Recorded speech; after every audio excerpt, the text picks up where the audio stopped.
Salut, ça va bien, j'espère. Moi, je vais bien par la grâce de Dieu. Dans cette vidéo, on va parler de la prédication de l'évangile dans le métro ou dans le bus. Bref, c'est moyen de transport euh, public là, commun. Ma soeur m'a envoyé l'autre jour un lien de cette jeune fille qui prêchait dans le métro et ça a causé problème. Bibliquement parlant, comment raisonner par rapport à ça? Comment se faire une opinion par rapport à ça? Commençons par regarder un peu ce qui s'est passé. Le courage de Rin face aux insultes avant même d'annoncer l'évangile. Vous serez haïs de tous à cause de mon nom. Gloire à Jésus-Christ. Mesdames et messieurs, bonjour, j'espère que vous C'est allez interdit ce très que bien. vous faites. On est dans une république laïque, vous n'avez pas à Continue. faire ça. Alors, Ta gueule, vous savez, tais-toi, tu n'as pas à faire ça, tu sors. Ok. Déjà, ce que je remarque, c'est que avant même qu'elle ne commence à dire ce pourquoi elle est en train de parler, le monsieur est en mode c'est interdit. Nous sommes dans une république laïque. Ça veut dire que lui, il est déjà habitué à ça. Vu que pour dire que nous sommes dans une république laïque, il faut savoir qu'elle va parler de religion. Et donc, forcément, c'est un truc qui arrive fréquemment dans le métro. C'est interdit ce que vous faites. On est dans une république laïque, vous n'avez pas à Continue. faire ça. alors, Ta gueule, vous savez, tais-toi, tu n'as pas à faire ça, tu sors. de nos jours, comme ce monsieur, vous voyez, il Non, partage la madame, haine, non, mais moi je madame, vous apportais une bonne nouvelle, et Vous cette n'avez bonne pas le nouvelle, droit. c'est Jésus-Christ. Vous Madame, savez, vous monsieur, n'avez pas le droit de on est dire certes dans un pays laïque, Non, on est dans mais monsieur, dimanche, On est dans vous allez une fêter république quoi? Vous laïque. allez fêter Je Noël. fais rien dimanche, vous sortez, vous n'avez pas. Vous m'avez servi votre La pratique me fait toujours rire. Elle dit, dis donc, en fait, là, elle veut un peu le prendre. C'est un common ground. Ok, on peut quand même être d'accord qu'il y a un truc quand même qui nous unit, quoi. C'est Noël, la foi, la religion. Donc, quand même, ça peut me faire que. Il dit non, dimanche, Noël, je ne gère pas d'abord pour commencer. Bon, moi, ça me fait rire simplement parce que j'ai envie de dire qu'elle a cherché. Parce que.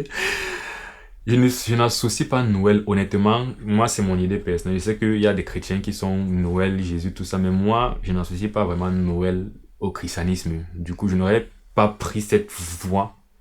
Parce que là, je comprends, elle essaie de gérer la situation et de trouver un truc, quoi, mais je n'aurais pas pris cette voie, quoi. Elle aurait dit que dimanche, tu fêtes Noël, donc Non, je ne fête pas Noël. pendant une heure tout à l'heure. Je ne veux pas vous entendre. Les autres ont envie. Donc, monsieur, votre haine, vous la gardez, et moi, je partage un message Je n'ai d'amour. pas de haine. Vous avez de la haine. Je ne suis pas contre la prédication de l'évangile des femmes, mais moi, je suis pour la prédication de l'évangile par les femmes. Mais je peux comprendre pourquoi certaines personnes ont du mal avec la prédication de l'évangile par les femmes. Je suis contre la prédication de la parole de Dieu d'une femme devant une assemblée, parce qu'il y a les hommes et les femmes. Bref, 1 Timothée 2, j'interdis que la femme enseigne et tout ça, et 1 Corinthiens 14. Mais par contre, pour la prédication de l'évangile, je ne suis pas contre. Cependant, il y a donc des frères, il y a des connaissances qui vont jusqu'au bout. Ils disent que non seulement la femme ne doit pas être pasteur, prêcher dans une assemblée d'hommes et de femmes, tout ça, mais en plus, ils disent que la femme ne doit même pas prêcher l'évangile. Je ne suis pas d'accord avec la partie évangile, mais je peux comprendre pourquoi. Parce que ça peut faire bizarre de voir une femme dans une posture où une femme parle comme ça à un homme. Vous devez nous la garder pour vous. Bon, juste en passant, mais... Je vous ai pas dit que d'abord, je suis une bonne nouvelle en Jésus-Christ. Soyez bénis parce que La question du coup c'est... qu'est-ce que tu penses de tout ça? Du fait que je suis dans un pays, dans une république, dans un milieu où il y a une certaine réglementation. Est-ce que je me plie à la réglementation ou au nom de l'évangile, je dépasse la réglementation? Et c'est la notion, c'est la question de le chrétien et l'autorité dans un monde impie en fait. Mais avant ça, assurons-nous qu'au niveau de la réglementation, il y a un problème. Déjà, la notion de laïcité, c'est un truc que j'ai aussi découvert ici en France. J'ai un peu essayé, ça m'a aussi permis de lire du coup dessus, parce que c'est une notion que j'entends depuis que je suis arrivé, mais je n'ai jamais vraiment compris de quoi il s'agit. On dit que la laïcité suppose la séparation de l'État et des organismes religieux. L'ordre politique est fondé sur la seule souveraineté du peuple, des citoyens, et l'État, qui ne reconnaît et ne salarie aucun culte, ne régit pas le fonctionnement interne des organisations religieuses. Dans la laïcité, c'est un principe vraiment de séparation entre les choses que l'État fait et les organisations religieuses. Donc l'État n'a rien à dire dans la manière dont la religion fait ses choses. Et je crois que c'est un peu ça. Hein. Maintenant, de cette séparation se déduit la neutralité de l'État, des collectivités et des services publics, et non des usagers. Donc les services publics sont neutres, mais pas forcément les usagers. Attends quoi? De cette séparation se déduit la neutralité de l'État, des collectivités et des services publics, non des usagers. Oui, les usagers ne sont pas justement neutres parce qu'il y a des gens qui ont des convictions religieuses, d'autres n'en ont pas, etc., etc. La République laïque assure ainsi l'égalité des citoyens face aux services publics, quelles que soient leurs convictions ou croyances. D'accord. Alors la laïcité n'est pas une opinion parmi d'autres, mais la liberté d'en avoir une. Elle n'est pas une conviction, mais le principe qui les autorise toutes. Donc dans la laïcité, ce n'est pas qu'on interdit la pratique de la religion, au contraire on l'autorise. Sous réserve du respect de l'ordre public. Donc ça veut dire qu'en fait, tu peux exercer ta conviction religieuse autant que tu veux. La seule limite, c'est de ne pas causer un trouble à l'ordre public. Parce que si tu es dans un lieu public, comme là on prend peut-être le métro, qui est un lieu où tout le monde veut bénéficier de ce service, l'idée c'est que tu n'as pas le droit au nom de ta conviction religieuse de perturber les gens qui sont en train d'en bénéficier. Donc les gens ont le droit d'être assis dans le métro tranquillement. Maintenant, il y a une dernière chose là, il y a un article là. Dans le règlement de la RATP, l'alinéa 7 de l'article 15 ne fait pas explicitement référence à la religion, mais indique ceci. Il est interdit de distribuer des tracts, de solliciter la signature de pétitions, de se livrer à une quelconque propagande, de se livrer à la mendicité, de troubler la tranquillité des voyageurs de quelque manière que ce soit dans les trains et les parties des stations dont l'accès est autorisé au public.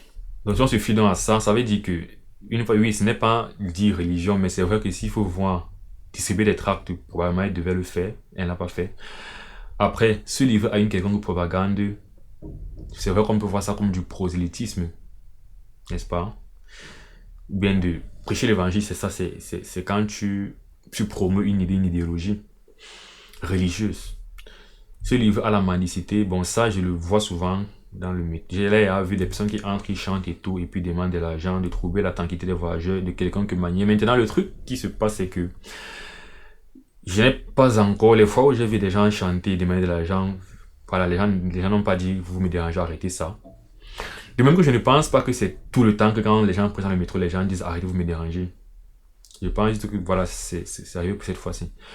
Mais si on veut dire que bon, le problème en fin de compte, c'est de troubler la tranquillité des voyageurs, n'est-ce pas? Dans ce cas de figure, il y a eu un problème, c'est parce que lui, il a dit par exemple, lui, ça le dérange. Elle ne devrait pas le faire, tout ça. Donc la question, c'est donc, voilà, en tant que chrétien, est-ce que je vais encourager ce qu'elle a fait ou je vais aussi réprimander ce qu'elle a fait? Vais-je elle a eu tort, vais-je elle a eu raison? Ou alors, qu'est-ce que le Seigneur en pense? Est-ce que le Seigneur au ciel, il est content de ce qu'elle a fait? Ou il n'est pas content de ce qu'elle a fait? Qu'est-ce que la Bible dit par rapport à prêcher l'évangile dans le métro? Rien, vu que le métro n'existait pas à l'époque là.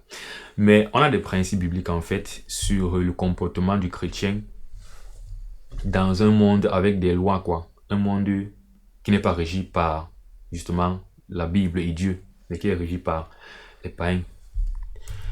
Que toute personne soit soumise aux autorités supérieures, car il n'y a pas d'autorité qui ne vient de Dieu. Et les autorités qui existent ont été instituées de Dieu. C'est pourquoi celui qui s'oppose à l'autorité résiste à l'ordre que Dieu a établi. Et ceux qui résistent attireront une condamnation sur eux-mêmes. Donc si on prend ce premier principe de l'autorité, on pourrait dire qu'il y a un problème, vu que l'autorité, c'est le gouvernement, c'est l'État, c'est la loi, quoi. Sur ce rapport, je suis d'accord qu'il y a un problème. Maintenant, je suis aussi d'accord que le monsieur en question, on peut critiquer la manière avec laquelle il a exprimé son idée, de manière vulgaire, certes, mais en tant que chrétien, nous on veut savoir l'excellence. Est-ce qu'en tant que chrétien, au-delà de la manière avec laquelle il a fait ça, il a dit son problème, en fin de compte, le principe est qu'il ne faut pas troubler l'ordre public au nom de tes convictions. Or, c'est ce qu'elle a fait. Il a été dérangé. Donc, Ne va-t-on pas dire que quelque part, il est en train de s'opposer à l'autorité? Parce que l'autorité et l'ordre de la loi, c'est que tu n'as pas le droit, en fait, de perturber l'ordre public dans un service public au nom de tes convictions religieuses. Donc j'aurais compris, ou bien je vais dire quoi par là. En général, pour moi, ce qu'on peut dire, c'est que tant que ça ne trouve personne, apparemment, ça va. C'est-à-dire que si elle se lève, elle prêche l'évangile dans le métro et personne ne dit, madame, ça me perturbe. Même si cela, c'est déjà limite, parce que s'il faut vraiment regarder à la réglementation, ça serait complètement interdit, en fait. Mais forcément, en tant que chrétien, tu es un peu troublé parce que toi, tu veux forcément que l'évangile soit prêché. Mais tu as aussi ce principe qui dit que quand la loi dit un truc, tu obéis seulement. Et je sais qu'en tant que chrétien, forcément, quelqu'un va peut-être se dire, mais Ivan, donc tu es en train de, je sens que tu es en train de dire qu'il ne fallait même pas qu'elle prenne dans le métro. Mais juste pour comprendre, en fait, si je te prends le principe, c'est un truc justement sur lequel le Seigneur m'a interpellé récemment, il te prend le principe du feu rouge et du feu vert. La même chose. Il y a une réglementation qui dit que tu conduis ta voiture, tu arrives à un feu rouge, tu t'arrêtes. Alors, si un bon chrétien devrait justement respecter cette loi, s'arrêter devant un feu rouge. Qu'il y ait des gens ou qu'il n'y ait pas des gens, la loi dit qu'on s'arrête au niveau du feu rouge. Et du coup, on serait donc d'accord pour dire qu'un chrétien qui ne le fait pas, le problème n'est pas seulement qu'il enfreint la loi, mais c'est qu'il s'oppose en fait à l'autorité. Et donc il s'oppose un peu à Dieu qui a mis l'autorité, en fait, qui a établi l'autorité. Et autre chose, le passage-ci en fait ne dit pas que l'autorité en question est forcément une autorité qui vient de Dieu. Et n'oublions pas que Paul, qu'est-ce qu'il veut dire? Une autorité qui a forcément des lois, on va dire, des lois qui forcément sont faites pour aider le peuple de Dieu. C'est pas parce que le passage est en train de dire. Paul écrit à des Romains, donc ils sont à Rome. Ce n'est pas... J'allais même dire le pape, mais c'est pas comme si le pape forcément c'est un serviteur de Dieu, mais ce n'est pas... C'est pas un pays qui est régi en fait par quelqu'un qui craint le Seigneur, un roi d'Israël. C'est pas le pape, mais c'est César quoi. C'est César qui fait la loi à Rome et César c'est un païen c'est un pays d'abomination. Donc Paul, conscient que les chrétiens sont dans un pays régi par des impies abominables, dit à ces chrétiens de se soumettre aux autorités et il leur dit que l'autorité là vient de Dieu. Donc c'est tout pour que nous ne disons pas que non, c'est que dans la Bible en fait l'autorité peut-être était une autorité pieuse, donc il fallait se soumettre. Or dans le monde aujourd'hui on se soumet pas parce que non, c'est une autorité impie ici.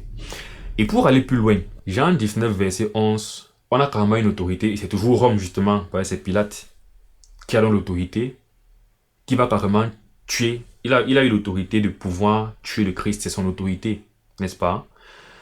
Et quelqu'un dirait non, ça ne vient pas de Dieu cette autorité. On ne doit pas respecter cette autorité-là. Mais Jésus dit ceci. Parce que Pilate lui demandait, est-ce à moi que je ne parle pas? Pilate posait la question, est-ce le roi des Juifs, tout ça. Jésus ne répondait pas. Et donc Pilate lui dit, est-ce à moi que je ne parle pas? Ne sais-tu pas que j'ai le pouvoir de te crucifier et que j'ai le pouvoir de te relâcher? Jésus lui répondit, tu n'aurais sur moi aucun pouvoir s'il ne t'avait été donné d'en haut. C'est pourquoi celui qui me livre à toi commet un plus grand péché. Donc une fois de plus, je suis d'abord d'accord que tu as une autorité. Tu as un pouvoir. C'est-à-dire que l'autorité du gouverneur, c'est une autorité en fait qui a été donnée d'en haut. Et là, c'est ce que Jésus dit. Tu n'aurais pas eu cette autorité si ça ne venait pas du ciel. Donc il faut d'abord qu'on établisse une première chose, c'est que, comme Paul a dit, que il n'y a point d'autorité qui ne vient de Dieu. Et c'est un truc qui était avant difficile à avaler, mais il faut avaler d'abord ce médicament. Avale d'abord ça. Toute autorité vient de Dieu. Et puis tu regardes le monde, tu vois les gouvernements corrompus, tout ça. Ils ont tous une autorité qui vient de Dieu. Dis d'abord Amen. Amen.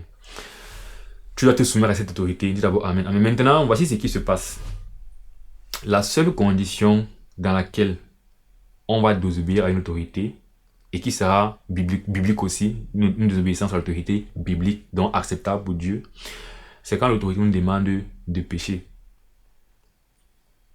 C'est comme lorsque la Bible dit femmes, soyez soumises à vos maris, ou alors enfants, obéissez à vos parents. C'est toujours selon une seule condition. C'est pas que c'est quand ça te convient que tu es soumis, quand ça te convient pas, tu n'es pas soumis. Non, c'est selon le Seigneur. Dans d'autres termes, tant que ton mari, bref, ton autorité, donc l'État, le gouvernement, tes parents, tout ça, ton boss, t'ordonne de faire quelque chose et tu as une autorité sur toi, et que la chose en question ne te fait pas aller à l'encontre des commandements de Dieu, donc à l'encontre ne te fait pas pécher, Déjà, en faisant la chose en question, en te soumettant, tu ne seras pas en train de pécher activement. Tu dois te soumettre, que ça te plaise ou pas. C'est ça en fait la soumission à l'autorité. Donc ceci étant donc dit, si on revient dans le cas de figure de Erin, techniquement, dès lors que tu as... Déjà d'abord aussi, il faut me prendre le principe de prêcher dans le métro en général. C'est un truc que moi je ne fais pas. Pas parce que l'autorité et tout ça, c'est juste un truc que au Cameroun, il n'y a pas de métro. Donc je n'ai pas eu cette culture. Du coup, moi j'ai pu développer la culture de la prédication 1-1. Même si c'est pas 1-1, mais je veux dire, je préfère aller vers les personnes et ils m'écoutent. C'est-à-dire que je peux arriver, je vois un groupe de 5 personnes et je leur présente l'évangile, un groupe de 10 personnes, un groupe de... Voilà, mais généralement c'est quand même 1-1 quoi. Donc j'ai pas eu la culture de prêcher dans le métro. Et quand je suis arrivé ici, j'ai pas eu l'intention de changer. Et honnêtement, c'est pas un truc que moi je pense que j'ai eu à en parler avec des frères, mais je pense que le Seigneur en fait a donné un don à chaque personne et chacun a son truc. Moi perso, c'est pas un truc avec lequel je suis forcément à l'aise, que j'aime faire. Voilà. Mais j'apprécie et j'aime les trucs, mais pas quand moi je le fais. Et que quand un frère me dit qu'il peut dans le métro, je dis gars frère, force à toi, continue, courage. Ou même prêcher dans la rue de manière comme ça, tu vois.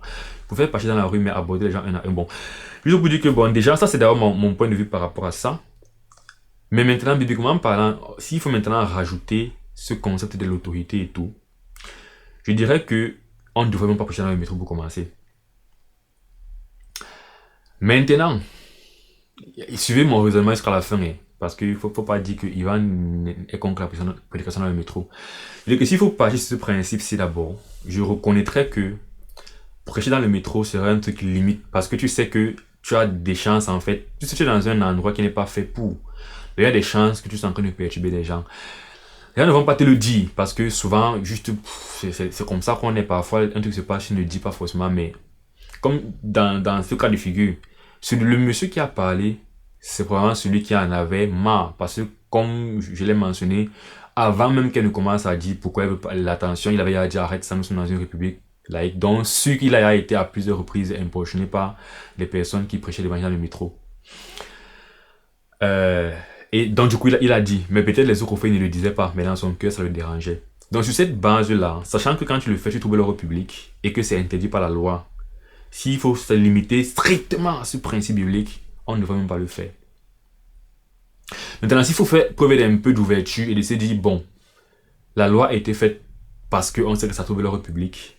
Et donc on se dit, tant que ça ne trouve pas l'ordre public, je dirais donc, ok, on peut prêcher dans le bus et l'évangile tant que personne ne se plaint. Le problème, c'est que même dans ce cas de figure, quelqu'un s'est plaint et elle a continué. Sur ce rapport, je dirais, il y a problème. Mais sauf que quand j'ai pensé comme ça, je me suis dit, bon, s'il faut aller plus loin, on se retrouve dans la rue. Parce qu'on dirait que le métro, c'est pas le lieu approprié. On va se retrouver dans la rue. Tu vas prendre ton haut-parleur et prêcher. Une fois de plus, c'est pas un truc que moi, perso, je fais, mais honnêtement, j'encourage les frères qui le font. J'aime que les frères le fassent. Parce que, après, si tout le monde, l'église, en fait, Dieu a donné, comme Paul dit, il a donné, en fait, à l'église plusieurs choses, plusieurs ministères, plusieurs dons, n'est-ce pas? Si tout le monde prêche en faisant le porte-à-porte, par exemple, parce que moi, j'ai plus été habitué à faire le porte-à-porte et le 1 à 1 dans la rue. Tout le monde fait le porte-à-porte. Il y a des maisons que tu ne vas peut-être pas atteindre, n'est-ce pas? Il y a des gens que tu ne vas peut-être pas toucher. Parce qu'ils ne sont peut-être jamais chez eux. Ils sont tout le temps peut-être en route dans le métro ou au travail.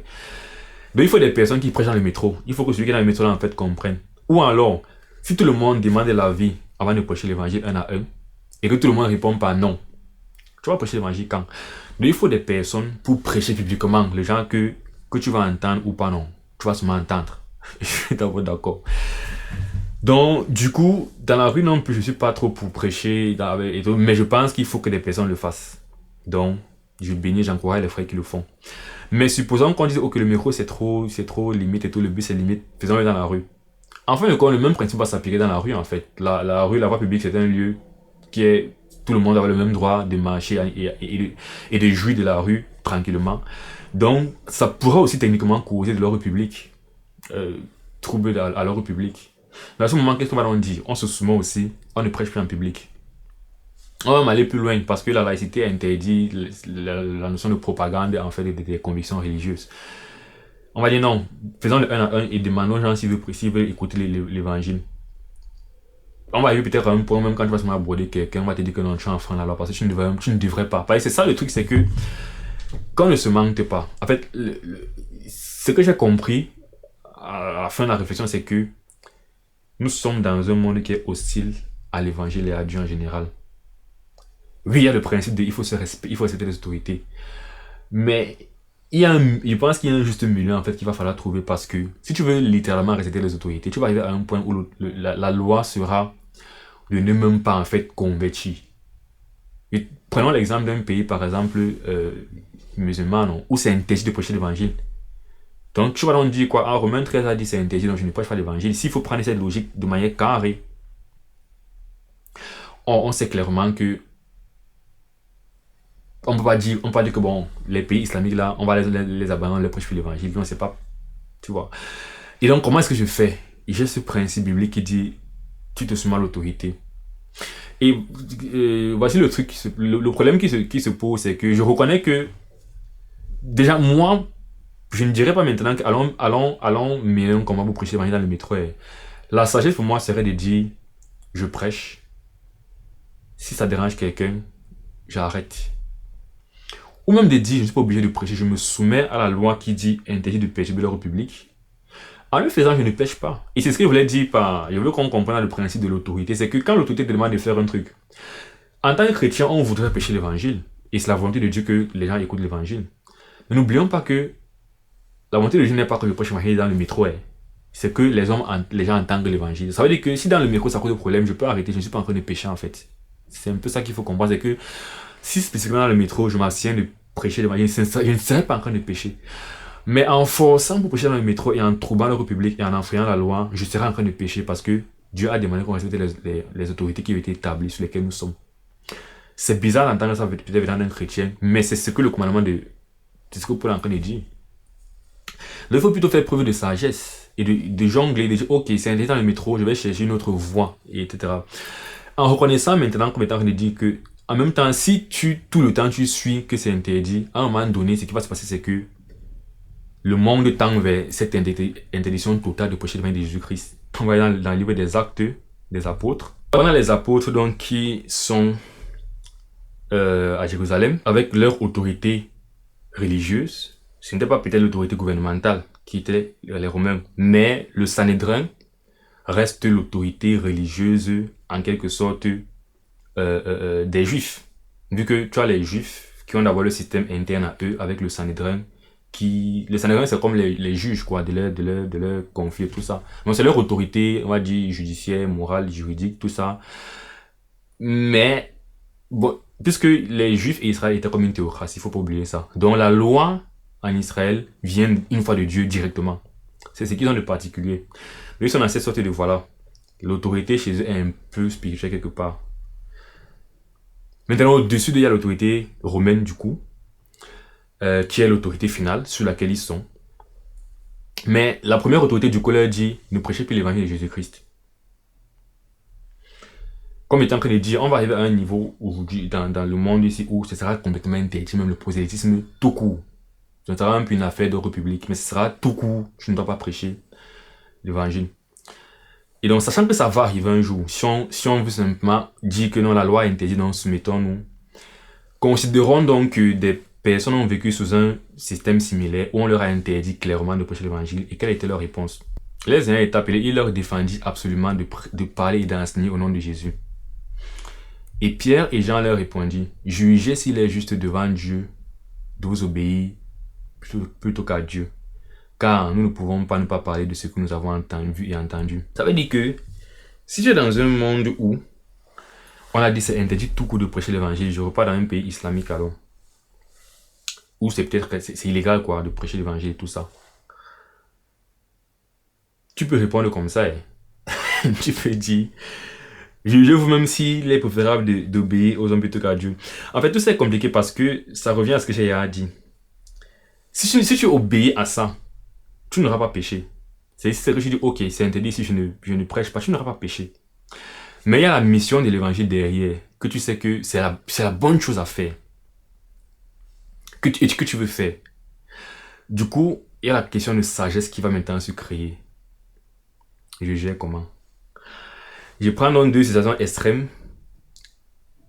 Soit tout le temps, je prêche, peu importe ce que l'autorité a dit, soit tout le temps, je me soumets simplement. Mais la vérité, c'est qu'il y a un milieu qu'il faut trouver avec la sagesse. Tout ce que je peux dire.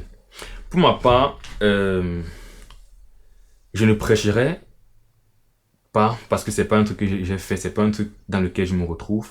Mais si je suis assis dans le métro un jour et je vois un frère ou une soeur prêcher l'évangile, je viens d'expliquer théoriquement et doctrinalement là, que s'il faut être carré, elle a tort. Mais je ne vais jamais dire ça à la sœur ou au frère. Je ne vais jamais me lever et dire vraiment, frère, tu pêches. Non, jamais. Même si le frère me demande après, gars, tu penses qu'il devrait continuer, je vais dire, gars, continue. C'est pour dire que la réalité, c'est qu'on est dans un monde qui est contre l'évangile et qui est contre la vérité. Donc, les lois vont aller de mal en pire, intelligent l'évangile. Je ne sais pas à quel point le Seigneur, du coup, dans le cas de figure ici, il était avec ou contre Erin. J'ai tendance à dire que bon, là, concrètement, c'était pas un cas de figure, il n'y a pas d'urgence. Parce que étant où c'est complètement interdit, le genre que tu sais que si je ne prêche pas ici, ils ne vont pas comprendre l'évangile. Là, je peux comprendre le fait de je m'en fous de la loi, je prêche l'évangile. Là c'est du genre, je ne prêche pas, je sais personnellement qu'ils ne vont plus entendre. Mais si tu es vraiment à Paris où tu as le métro, mais en dehors de ça, tu peux faire, comme on a vu, la laïcité n'interdit pas qu'on prêche nos convictions, mais il y a certainement des circonstances où ça peut causer problème. Là, dans ce cas de figure, par contre, oui, je dirais, tu laisses dans le métro peut-être. Ou bien la fois où on te dit, ça me perturbe, madame, tu dis, ok, désolé. Et puis, il y a d'autres façons de prêcher l'évangile. Tu n'auras pas péché et tu n'auras pas forcément... il y aura un autre moyen d'atteindre des personnes par l'évangile. Peut-être pas ceux-là spécifiquement, mais d'autres personnes, d'une autre manière, vont les atteindre. Bref, l'évangile au moins se circule en France en général, n'est-ce pas? Donc, oui, je reconnais que oui. Là, par contre, je tendrais plus vers dire que je ne dirais pas au frère ou à la sœur, arrête de prêcher l'évangile, tu perds. Mais, je ne conseillerais même pas au frère ou à la sœur de ne pas prêcher dans le métro. Je dirais, prêche l'évangile. Mais par contre, dès lors que quelqu'un dit, ça me perturbe, si moi je suis assis dans le métro et le frère continue à prêcher, je serais content qu'il continue à prêcher. Mais par contre, voilà, si le frère me demande que tu penses que j'aurais dû continuer, je vais dire, tu aurais dû continuer. Mais sauf que, non, là je blague seulement. Je dirais au frère, non, tu n'aurais pas dû continuer. Mais ça serait après m'être réjoui qu'il ait continué. Juste pour dire qu'en fait, il y a la théorie et il y a la pratique. En théorie, il ne devrait pas, mais en pratique, moi je me réjouis du fait qu'il a continué à prêcher, que les gens ont compris l'évangile. Je ne serais jamais contre le fait que les gens ont compris l'évangile. Peu importe les circonstances, même si c'est du genre, c'est au travail, non, que c'est au boulot. Durant une réunion sérieuse, quelqu'un a prêché l'évangile. Je vais dire que sur le plan de la sagesse, peut-être, ce n'était pas le mieux le plus approprié. Mais ça, c'est la théorie. En pratique, je serais content que les gens ont compris l'évangile. C'est un peu ça. Donc, c'est des questions un peu, voilà, complexes parfois. Ou, pour conclure sur cette question, si j'étais le genre de personne qui prêchait l'évangile dans le métro et dans le bus, je prêcherais toujours. Jusqu'à ce qu'on me dirait, tu perturbes, là, j'arrêterais. Et je réessayerais une autre fois, dans une autre circonstance. Pareil dans la rue et tout ça. Ça, c'est comme ça que pratiquement, j'agirais. Moi, d'un point de vue extérieur, qui voit les choses, les gens le font. À chaque fois que je verrai les gens le faire, je serai content qu'ils le fassent. Même quand ça va déranger, je serai tout content qu'ils le fassent. C'est un peu ce que j'essaie de dire parce que l'évangile doit être prêché. Peut-être après, moi, ma réserve, bon, ce n'est que mon point de vue. C'est au niveau de peut-être la sagesse. Pas par rapport à arrêter ou pas arrêter, mais c'est plus par rapport à l'argument de Noël là que moi, ça m'a fait rire parce que je n'aurais jamais sauté cet argument. Et ça me fait rire une fois de plus parce que pour moi, c'est un peu comme si c'est une façon de dire, il y a d'abord une controverse sur Noël est un truc vraiment chrétien ou machin truc. Donc pourquoi sortir un tel argument devant des païens en plus? Bref, c'est un détail. Merci d'avoir regardé cette vidéo. Juste de quoi réfléchir bibliquement sur cette question, quoi. Parce que même si la Bible a dit des choses de manière pragmatique, on comprend qu'à un moment donné, ça va devenir compliqué. Oui, il faut respecter l'autorité, mais dans un monde où c'est complètement dédié, faire comment? Aujourd'hui, on n'est pas encore là. On a encore la latitude aujourd'hui de respecter l'autorité et de voir d'autres voies, mais sachant que ça va arriver un jour, ça sera complètement interdit. Est-ce qu'on va se plier? Les apôtres ne sont pas pliés. Ceux qui sont dans des pays comme je trouve c'est l'Iran, quoi ça, ne se plient pas. Est-ce que Dieu est fâché contre eux? Je ne suis pas sûr. Anyway, j'arrête là. Que Dieu vous bénisse à nous. L'écoute de sa parole qui nous rend de plus en plus sages pour gérer ces situations-là, qui nous donne de plus en plus de zèle et de feu comme Erin pour prêcher l'évangile. Là maintenant, dans la méthode dans laquelle nous sommes à l'aise, si c'est le 1 à 1, qu'on ait plus de zèle pour le faire, qu'on soit à l'œuvre. Et on se retrouve dans une prochaine vidéo. Portez-vous bien. D'ici là, ciao.